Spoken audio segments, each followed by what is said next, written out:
Ngayon lang ulit nakapagluto. Sinigang sa kamatis. Yan, murang kamatis dito sa Qatar eh. Sarap nito mamaya.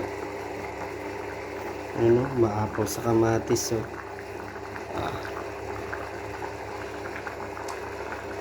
Maapaw sa kamatis dahil murang kamatis dito.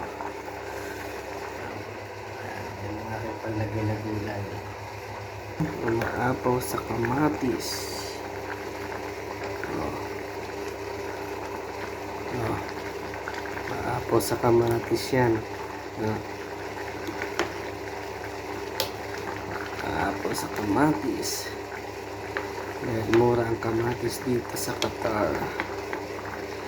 Hindi kaya dyan sa Pinas, napakamahal ng kamatis. Maapaw sa kamatis. Yummy.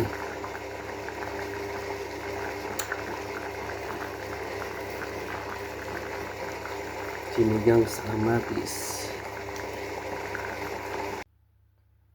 Luto na siya. Ayan na guys. Sinigang sa kamatis. Napakasarap.